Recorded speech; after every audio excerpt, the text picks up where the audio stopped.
Welcome to our Lenten study on Mark. I'm Pastor Jane, and tonight I have with me Kay Schaefer. You want to wave or something so they know who you are, Kay?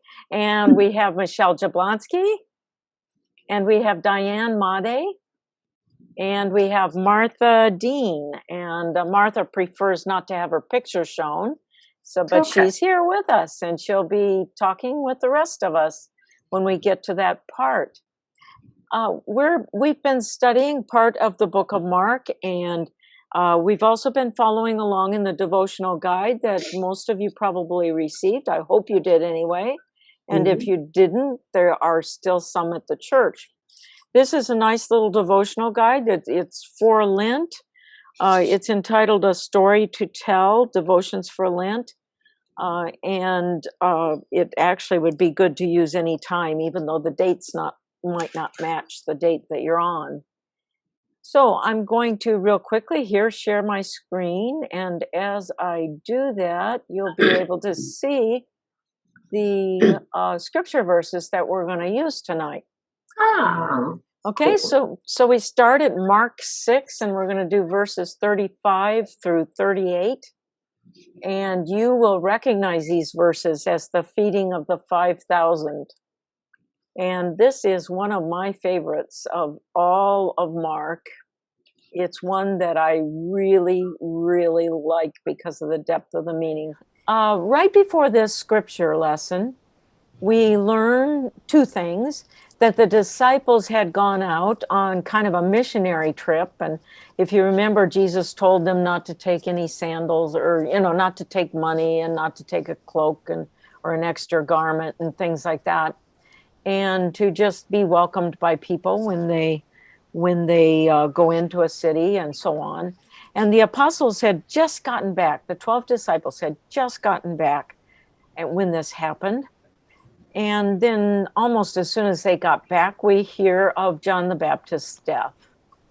And of course, we know that Jesus was related to John the Baptist, and we know that there was a close relationship there. We don't know how often they saw each other or anything like that, but we do know that John the Baptist is identified in all four Gospels as being kind of a forerunner of Jesus. And so his death must have meant something to Jesus. And I can imagine that the circumstances of his death, having been arrested, and then I think we all know the story. I'm not going to go through it. But the circumstances of his death at the hand of a Roman ruler would probably say something to Jesus. You'd think that he might want to back off just a little bit, because if John the Baptist is first, who might be second? Might be Jesus. But Jesus didn't really back off. He told the disciples gathered around Jesus, as it says here, and told him all that they had done and taught. And he said to them, "Come away to a deserted place all by yourselves and rest a while." For many were coming and going, and they had no leisure even to eat. And so in his way that Mark always talks about things, a very, very brief description. Mark is what I call the fast gospel, because in the book of Mark, things just move along, they move along, they move along. But within that, there's just a lot to digest in Mark. And so the first thing that really strikes me here is that the apostles told Jesus all that they had done and taught. So that probably was kind of a lengthy discussion. And then Jesus said to them, "Come away to a deserted place all by yourself and rest for a while." The importance of that rest, the importance that sometimes we get to a place by ourselves that might be a deserted place. It might be in the desert. It might be in our bedroom. It might be in our study. It might be somewhere where we can just get away from people and rest for a little bit. And we're also finding that Mark goes on to say that many were coming and going. They had no leisure even to eat. And so Jesus and the disciples were busy. I mean, they were really busy. They were busy the whole day long and probably much of the evening and into the night because so many people were coming. And this is really only the 6th chapter of Mark. And we see that things have really picked up as far as the number of followers that Jesus has attracted. And so a lot of people were following him. We very often think it's only the 12 disciples that followed him. And they did follow him, but they weren't the only ones. There were others. And so at this point, there's quite a crowd, and Jesus tries to get away from the crowd. And in doing so, we go on here, and they went away in the boat to a deserted place by themselves. Now, many saw them going and recognized them, and they hurried there on foot from all the towns and arrived ahead of them. As he went ashore, he saw a great crowd, and he had compassion for them because they were like sheep without a shepherd, and he began to teach them many things. And so the whole scene is just really impressive. Jesus and the disciples are trying to get a little bit of Sabbath rest, and they get on a boat, and they're going by boat, and you'd think they would arrive before people on foot, but the people on foot were in a big rush to get there, and they must have had some idea where he was going.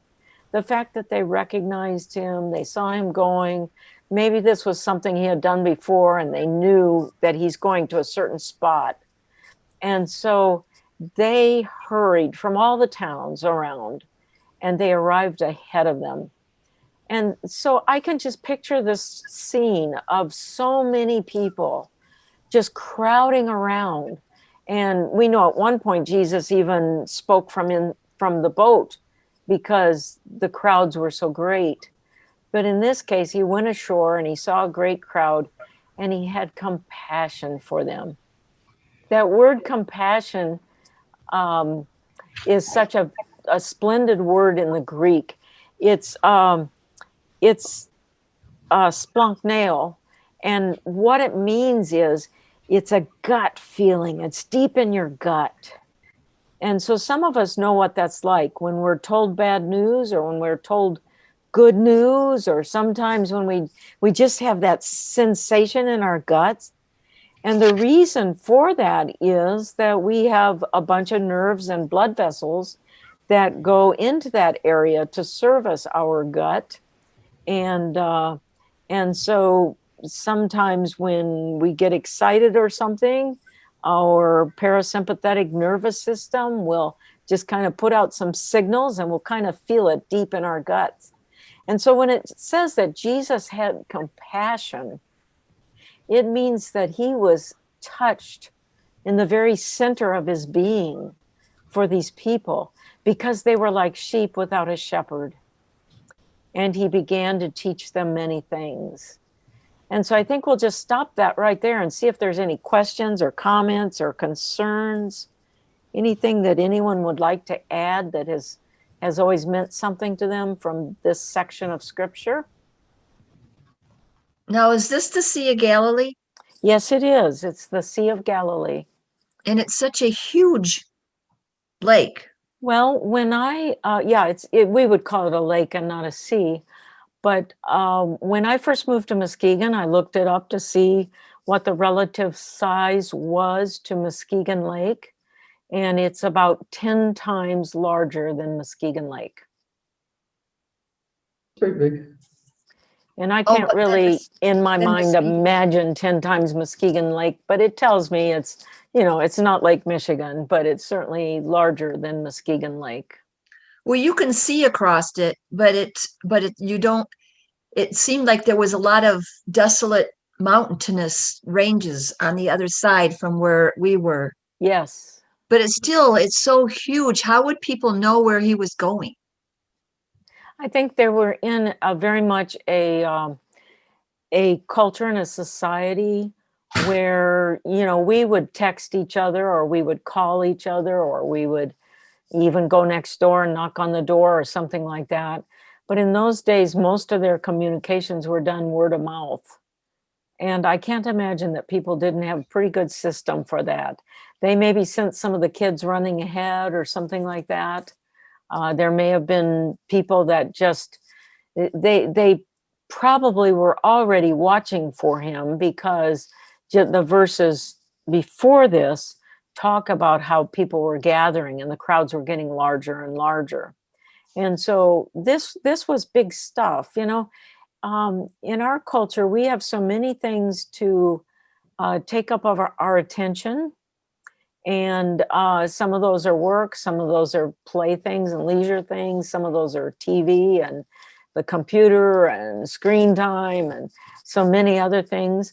But in that culture, there were many people who were impoverished and probably didn't really always have jobs.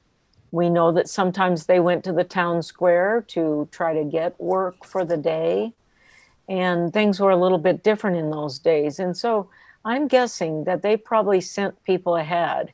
And especially as we read down a little further, we'll see that Jesus does some other things that well, it says here that he was teaching them. Mhm. And so people were hungry to hear what Jesus had to say.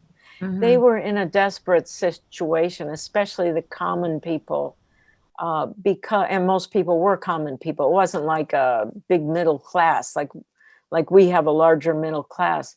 But most of these people lived in poverty. They lived under oppression from Rome, and there was some talk around that Jesus was the Messiah. And to them, a Messiah meant someone who would deliver them from an oppressor. And so they were looking for deliverance from Rome and from the Roman harshness. The Romans ruled very harshly. And so I'm guessing that he would have attracted a lot of attention in that culture. Anything else? I think it's a common thing in these first verses that Jesus is thinking about others all the time. He Yeah. thinks about his disciples who taught, and the apostles gathered around and they told him how they had taught and everything, and he said, "Come away to a deserted place so you can rest a while." Mhm. And then when he found a deserted place, though, there were all these people. And when he got ashore, there was this big crowd, but he had compassion for them Yeah. because they were like sheep and they had no shepherd. Yeah. That yes, that really adds to it, that thought of he was always thinking about others, and we know that. Good.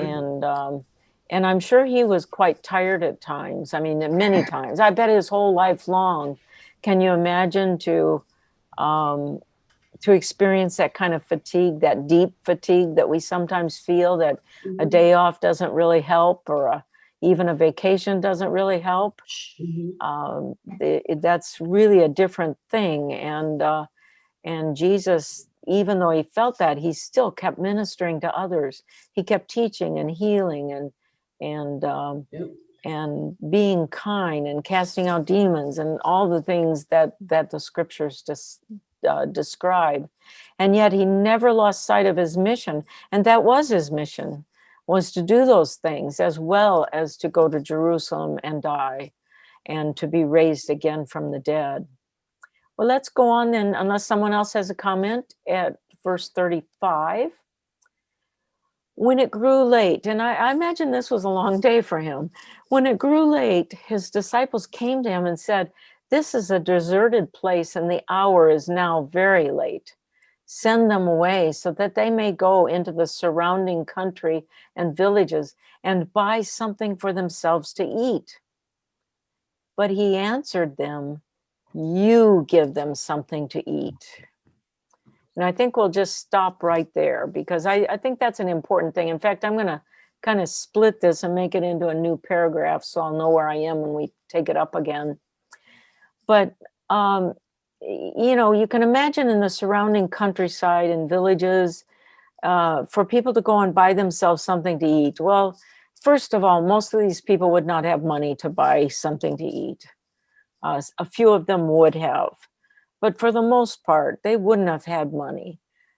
They were living in poverty, and even if they had something, they might go to the village late at night and there might not be anything left.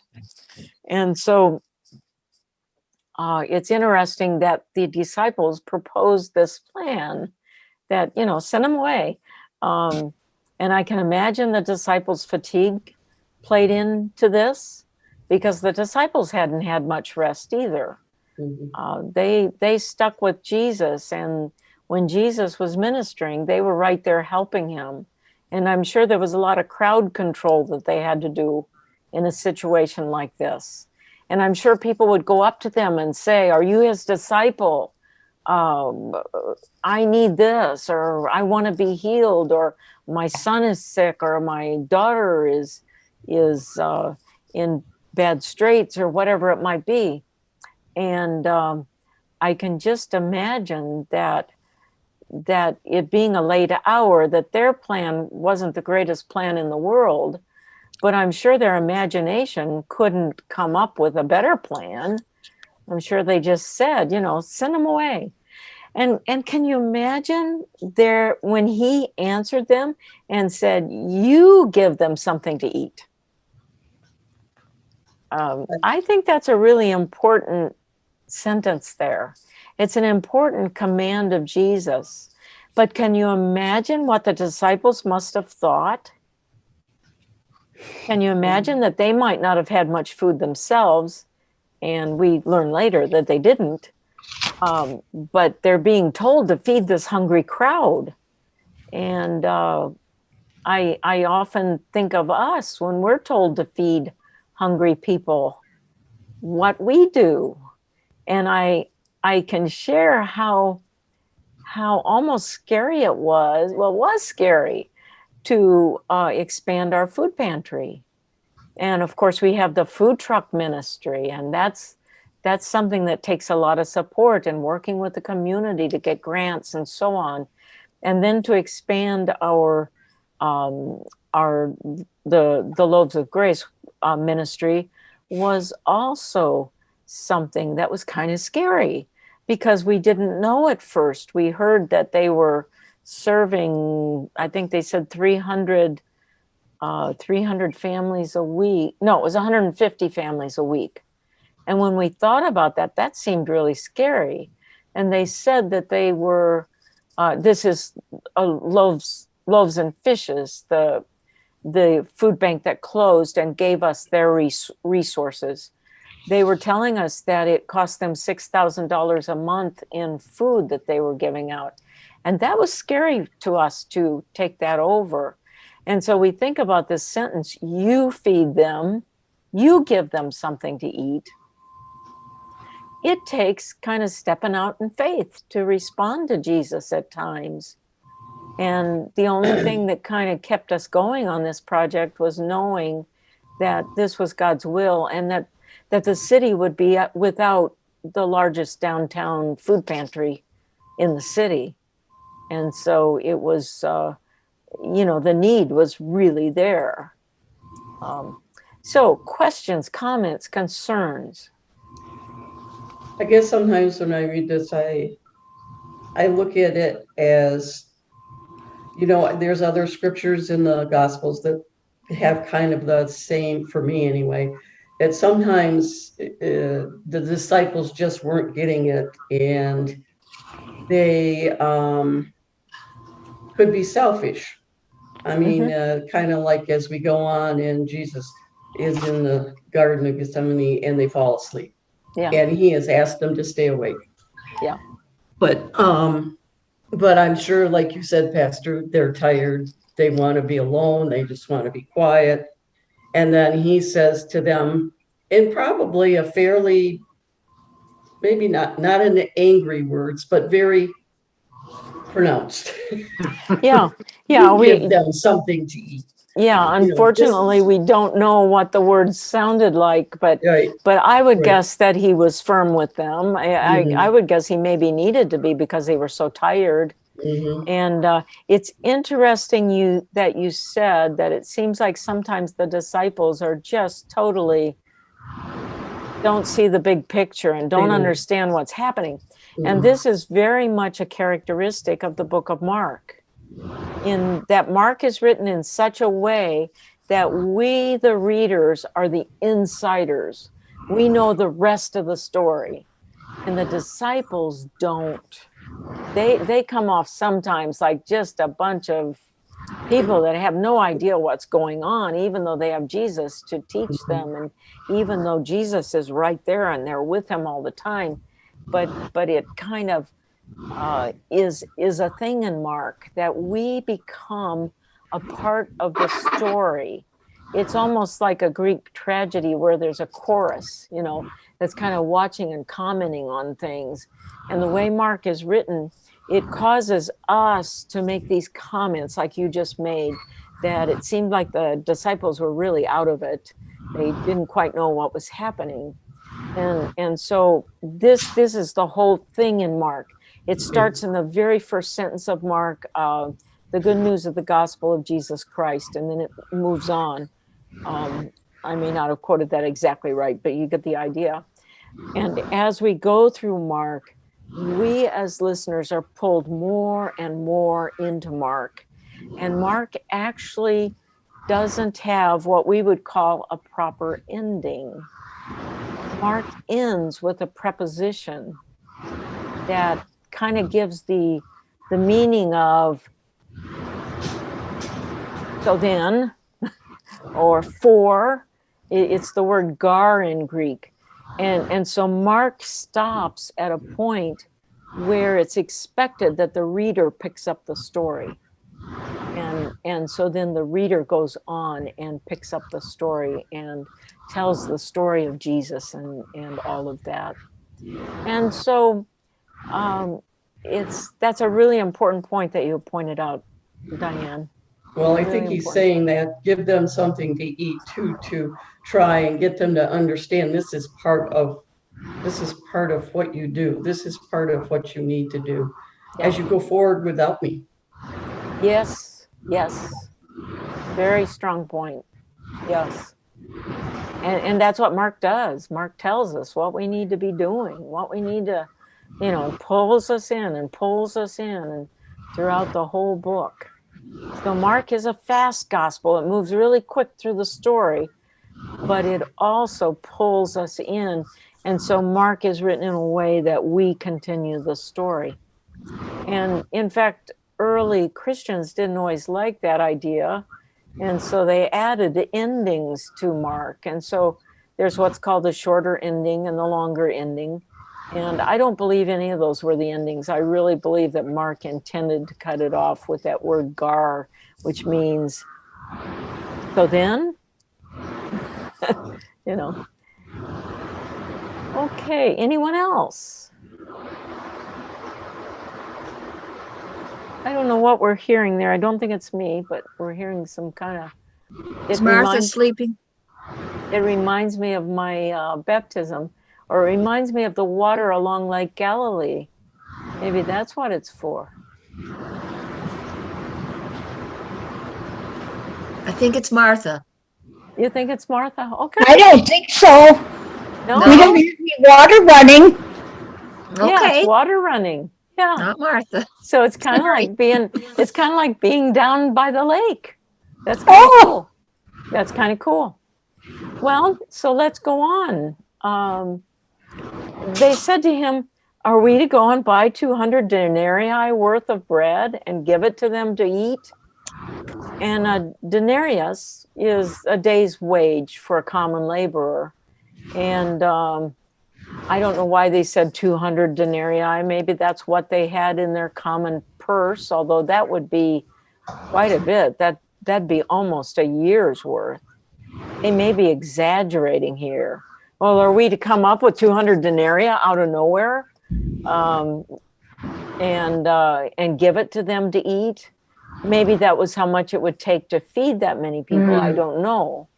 But they're really pretty doubtful about this and kind of wondering, what are you kidding me?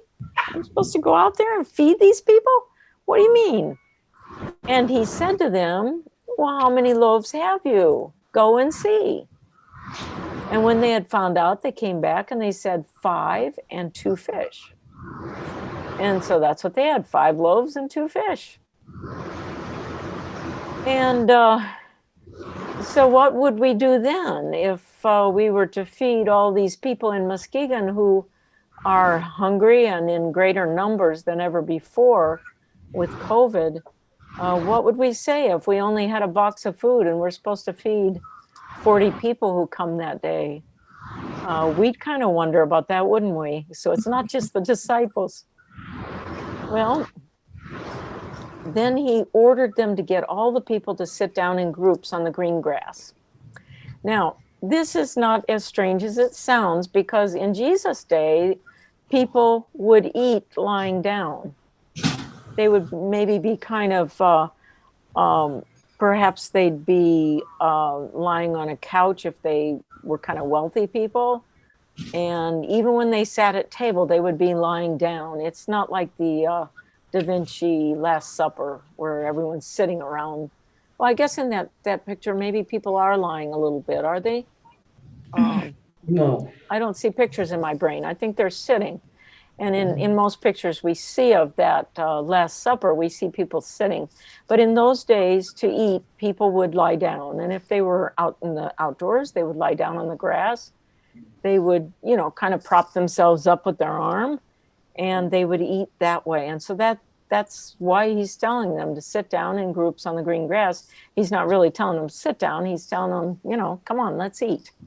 And they would have known that, hey, something's going on here. So they sat down in groups of hundreds and of 50s. And you kind of wonder, how did that happen? But I bet there were 12 disciples out there kind of helping them group together. And I bet there were others that joined in. And, there's always the people that help no matter what. They get up and start helping when they see something needs to be done, right? Some of you are like that. In fact, I think most of you are like that. And then there's some people who just go with the flow. But there's always people that say, what can I do? How can I help? And we need more chairs in the gathering room. Let's go get some. Or maybe we can take a few people out to the colonial room so that they have room to sit. And so that's the kind of thing that sometimes would happen. And so I'm guessing maybe that did happen. So they got everyone sitting down or lying down. So they sat down in groups of hundreds and 50s. Taking the 5 loaves and the 2 fish, he looked up to heaven and blessed and broke the loaves. And, what does this remind you of? Communion. Yeah, communion. And I think that to the early readers and to the early Christians, when they read this, I think they would also think about communion. And the thing is the fact that he blessed and broke the loaves. And you see him looking, or at least in my mind, looking very calm, about to feed these 5,000 men and the women that were with them. You see him being pretty calm about the whole thing, but he always stops to talk to his Father and to give thanks. And this is something that for my Lenten discipline, I've been working on quite hard. I was doing really well on it for a while, and then the last few days I've slipped a bit. But to give thanks throughout the day, what a blessing it is to be able to give thanks. And now I'm praying not so much that I give thanks to God, but that I am grateful and have gratitude. And so Jesus always had that attitude of thanksgiving, and he knew that God had given everything that comes to us all. So he blessed and he broke the loaves and he gave them to his disciples. Interesting, he gave them to his disciples to set before the people. And he divided the 2 fish among them all. I've always thought of this as being a tiny little fish, but it was probably a bigger fish if he divided them among his 12 disciples, or maybe as he divided them, there became more fish. I don't know. But, Ugh. yuck, you don't like that idea? I don't like fish. Oh, I you don't love like fish. fish. Oh, well, I'm sorry. I love fish. And, I love fish too. my husband never liked fish until we moved to Muskegon, and now he's kind of gotten to where he kind of likes fish. But, we're all different. A lot of people don't like fish. But these were probably smoked fish, I'm guessing. Maybe not, but probably, because otherwise, how would they have kept? Or they were salted fish, perhaps. And we know that that was part of the fishing industry around Lake Galilee, to know what kind of fish you had, how to sell the fish, how to prepare them so that they don't spoil, and all these different things that a fisherman had to know. If you were a fisherman, you had a good business going, and you had to speak 4 different languages. Let's see if I name them. You had to speak Aramaic, which is the language that Jesus spoke, Hebrew, Greek, and Roman. And so fishermen were not, as we've always been led to believe, just kind of guys that were kind of poor and not well educated and so on. They were good business people, and they knew their stuff. They knew about every kind of fish. They knew how to pack fish to send it long distances, and they knew what fish to do and so on. So there's a lot to that. But anyway, he set them first to the disciples, and in order for the disciples to set them before the people. And he divided the 2 fish among them all. And so if we think about this, isn't this the way God works? When we come and hear the word of God, God is giving us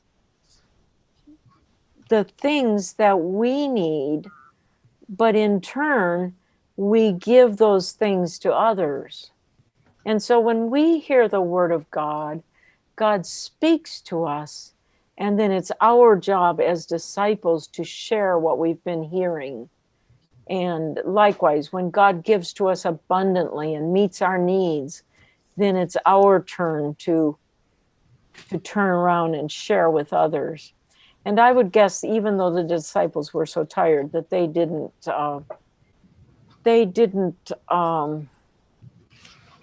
eat before the people ate. It's like when we do communion, the servers, and I always wait till everyone has eaten and drunk, and then we eat and drink. Any questions, comments, concerns on that part, that section? Maybe we covered it then. Well, let's go on then. And it says, all ate and were filled. And they took up 12 baskets full of broken pieces and of the fish. Those who had eaten the loaves numbered 5,000 men.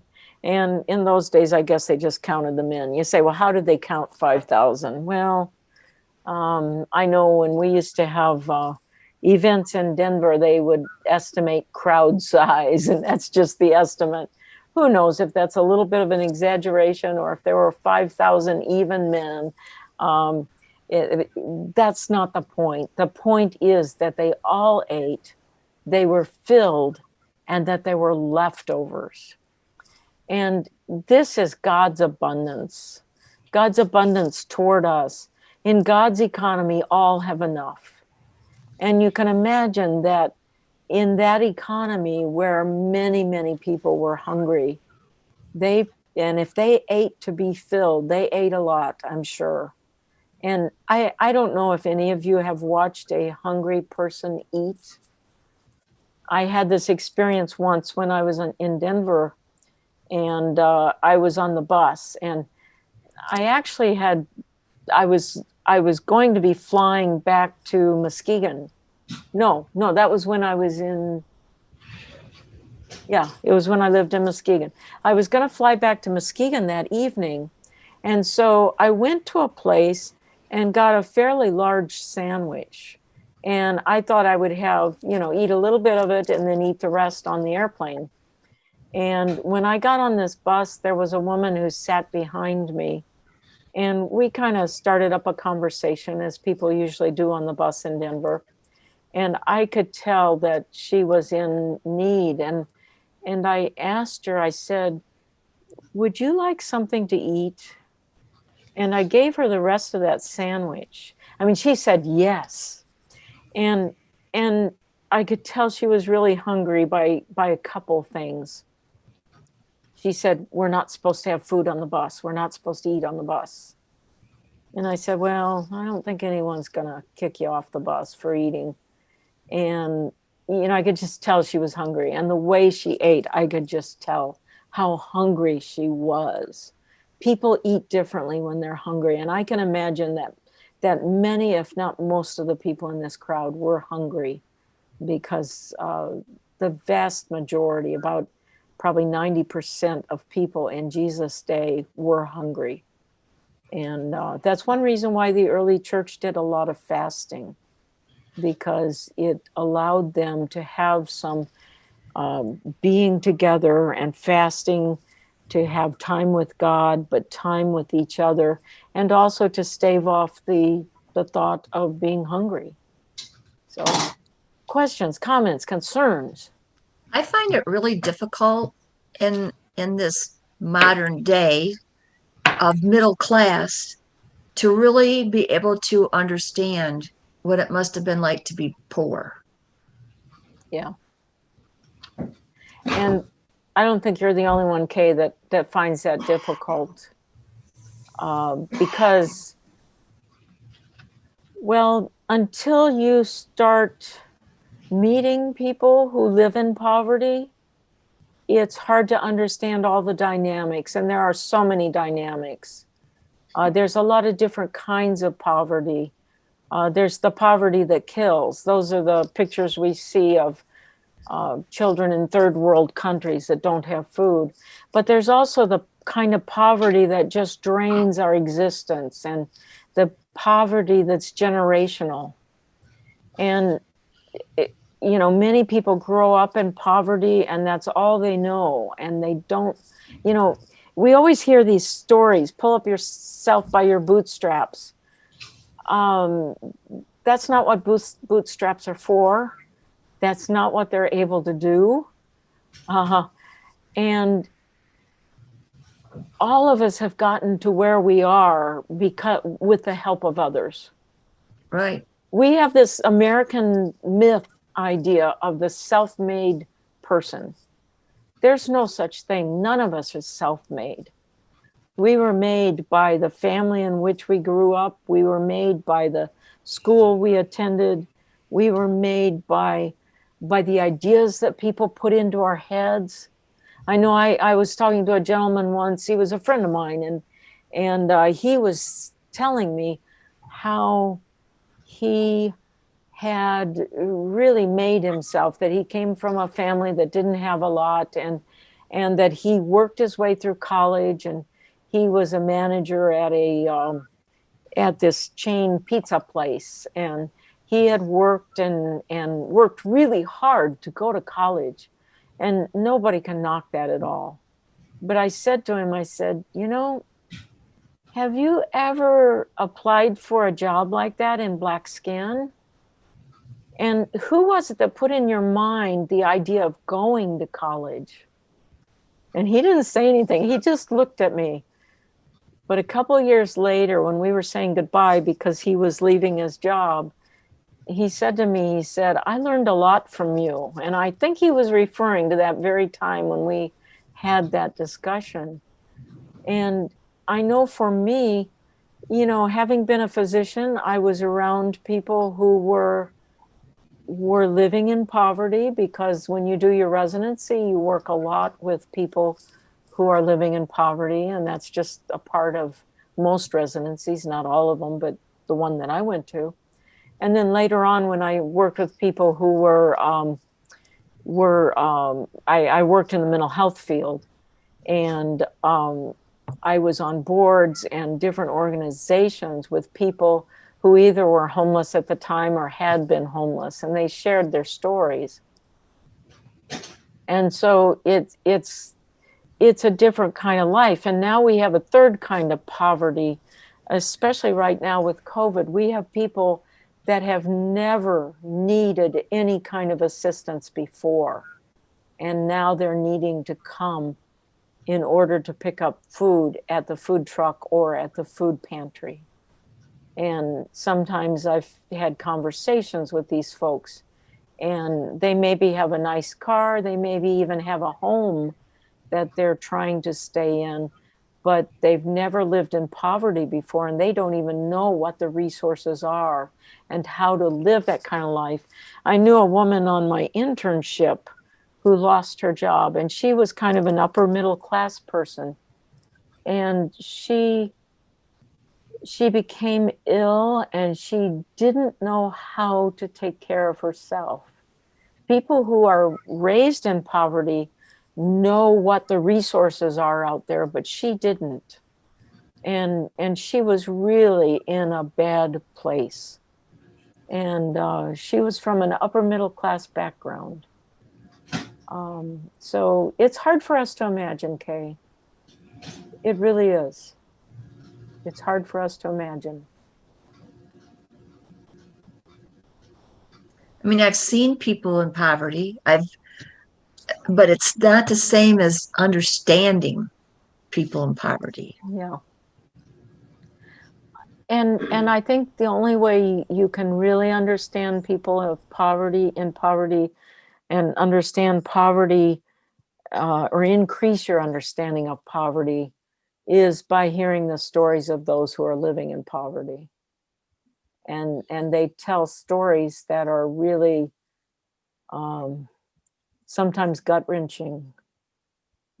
But I know on the streets of Denver and on the streets of Muskegon, I've heard very similar stories of those who are living in homelessness or in poverty. And it's all over. And I'm just thankful. This is one of the things I'm grateful for, that Muskegon, when COVID began, we already had a group of people that are from nonprofits and from churches and from the government, and they meet once a month. It's called I always forget the name of it. It's the Needs Assessment Group. And once a month they get together to share what they're doing and what the needs are, in order that the funds that are available can be distributed to people and really meet the needs that are there. And so I'm proud to be living in Muskegon, where we do have that kind of concern, and we have the Muskegon Foundation, and we have the United Way, and we have Boys and Girls Club, and so many more. I mean, we could name on and on, Salvation Army and the Men's Rescue Mission. We could go on and on and on. But all of these people come together once a month to assess the needs and to tell about what work they're doing, to make sure they're not overlapping, to make sure that they know about each other, so that if they have someone with a need, that we know where to send them to get some help. But it's a full-time job, usually, living in poverty, because you may, and this one thing things like you may have to go one place to get food, another place for baby pantry items, and a third place for personal care items. And that's one thing I'm so grateful for, that at Loaves of Grace, we have all three. And, I think we need to learn more about poverty. I think we need to study it. And I'd like to do in the future some Zoom classes on poverty, so that we can not just give out food to people living in poverty, but so that we can help them advocate with them and have a better understanding of poverty. Yeah, thank you. Yeah. Anything else? We kind of, in a way we got off track, and in a way we didn't, because this is very much our signature ministry, is Hunger Ministries. And that takes us to places, you know, being a Christian takes us to places we might never have seen. And if we continue to follow where the Holy Spirit takes us, we can end up having good friends who are living in poverty and knowing and hearing stories and knowing what some of the needs are without really understanding poverty as much as we would like to. But God is always calling us to do these things, and it might be something different. It might be working a job where we're making good money, and then we can give toward those ministries even though we don't have time to volunteer, and so on. So just a lot of things. Well, any comments on the Bible study today, the whole thing? If not, we'll go into this book for just a couple more minutes, and then we'll say we're finished. I want to read this. It's just a short paragraph. When we live our lives strictly in private, concerned only with our own consumption, when we hoard and do not share, then we live in continual fear of scarcity and never learn of the riches that a public life can bring. And this just makes me think of the ministry that we've had in the past with the bus family. I don't think I've ever known a more generous group of people than they. And many of them were living in poverty and living without always enough food and so on. They went to food banks to food. But the generosity they showed, they volunteered throughout Muskegon, everything that came along. They contributed so much to our community. And most of them were unable to work because of disability or other reasons, lack of education, inability to get a job.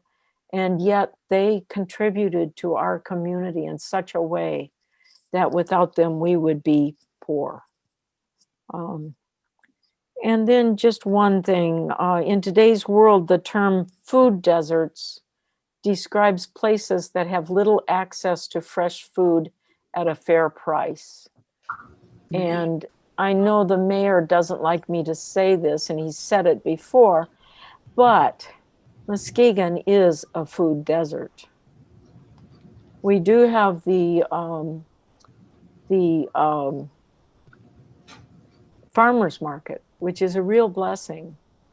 But you know, the food there is kind of expensive, and people who have bridge cards, or what we used to call food stamps, are able to get double up bucks where they can get twice as much. But still, it's out of range for a lot of people. And so this is a real problem in Muskegon. And I know there have been efforts to solve this issue. There have been people signing petitions with Trader Joe's to get them to come into Muskegon, and maybe someday that will happen. So let's end with the prayer here. I'm sorry, I forgot to tell you, I'm on page 37. Pastor, can I just say one thing? Yeah. As we've done all this talking about, hungry people and how since we've not been there, we can't really wrap our heads around, No. right? But what brings to me while we've been doing this is my generation, my parents and my grandparents lived through the Great Depression. Mm-hmm. And many people from that generation, I lived in Port Huron for a while, and my neighbor next door, I would go with her to see her mother. Mm-hmm. And we would go in there to do some cleaning. And every time I went into the refrigerator, they never threw anything away. Yeah. She never threw anything away because she never wanted to be hungry again.